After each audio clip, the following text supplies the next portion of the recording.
Welcome to our unit on marketing.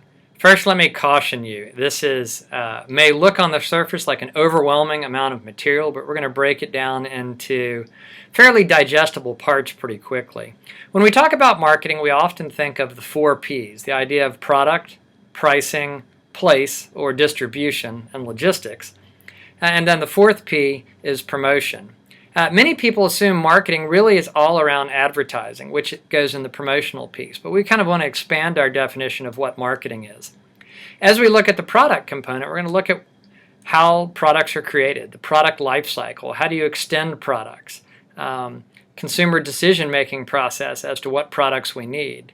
As we look at pricing, we're going to consider how different pricing strategies factor into how we sell our products, whether it's a market penetration strategy or an increase a market share strategy or one that positions your product as a premium good. We'll also take a look in one of the articles that I've posted at the phenomena of Black Friday shopping and empirically show you that you get terrible deals on Black Friday. In fact, you could find much better deals on most products much earlier in the year.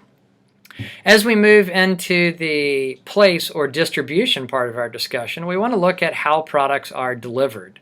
How do products get from point A to point B? And there are a lot of new innovations in this area that are going to change the nature of marketing. I give you an article on one of them, which is UPS, a traditional supplier of product delivery via trucks and planes, is now looking at 3D printing as that whole dynamic is becoming much more commonplace and has the ability to dramatically change UPS's business model. There's also a video on how containers became available, and the container is probably the most common way that we ship things globally.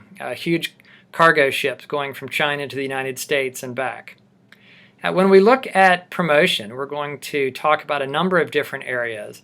And I've given you some additional resources outside of our text that look at how social media influences promotion and how promotion can take place really on a one-to-one level now as opposed to a broadcast format, which is what we traditionally did with newspaper or television.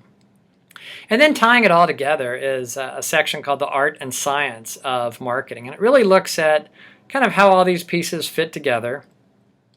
The science side looks at the idea of data-based decision-making.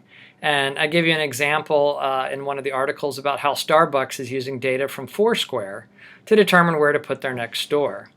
On the art side, we look at the way people keep their pulse on consumer opinion and how they help shape consumer opinion. And there's an interesting group of women known as mommy bloggers, and they have a very powerful effect on companies that create, market, and deliver products within the areas that they're interested in. So those are our topics in marketing. It's a broad-based subject. If you're interested more in this, we offer an entire course on it later on in your program. And look forward to covering marketing with you this week.